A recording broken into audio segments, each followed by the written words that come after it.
আসসালামু আলাইকুম। আবার এসেছি অনেক দিন পর।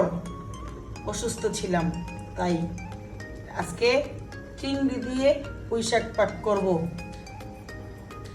তেল গরম হয়ে গেছে, পেঁয়াজ দিয়ে দিলাম।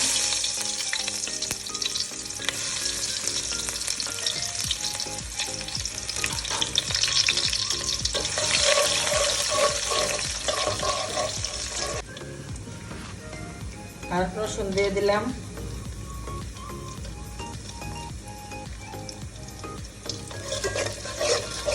ভালোভাবে নাড়িয়ে পেস্টটা বাদামি বাদামি হয়ে গেছে। এখন দিয়ে দিব হলুদ 1 চামচ, 2 চামচ দিয়ে একটু পানি দিয়ে দিব।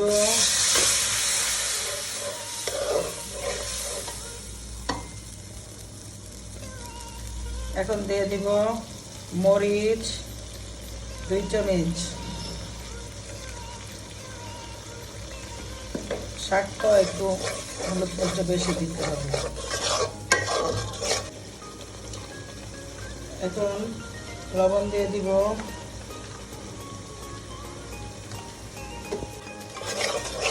ভালোভাবে কষাইয়া নেব। ভালোভাবে কষানো হলে এখন চিংড়ি মাছ দিয়ে দিব।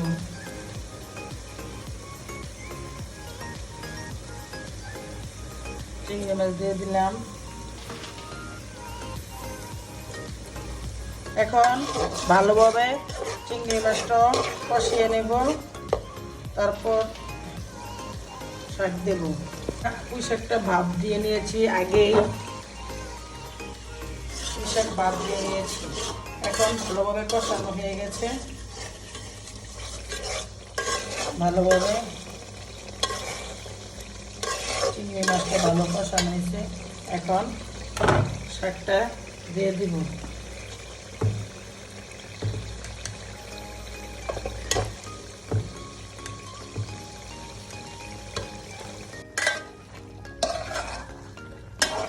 শাকটা দিয়েছি, এখন ভালোভাবে কষানো হবে আবার শাকটা, তারপরে ঝোল দেব।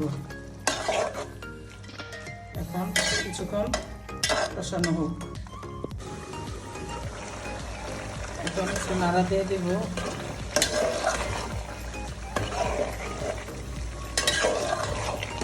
আর একটু হলেই পানি দিয়ে দেব, আর একটু করি। এখন ভালো করে কষানো হয়েছে। এখন পানি দিয়ে দিব।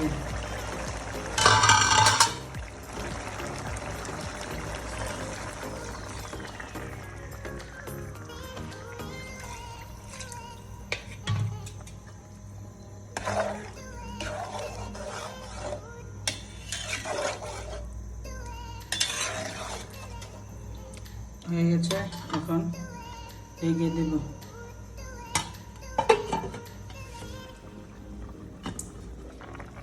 এই তো শাক তরকারি হয়ে গেছে।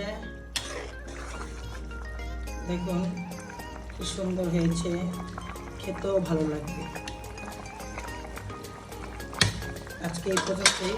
আপনারা প্লিজ একটা শেয়ার দিয়ে দিবেন, দেখবেন, লাইক করবেন। আজকে এই পর্যন্তই রাখি। আসসালামু আলাইকুম।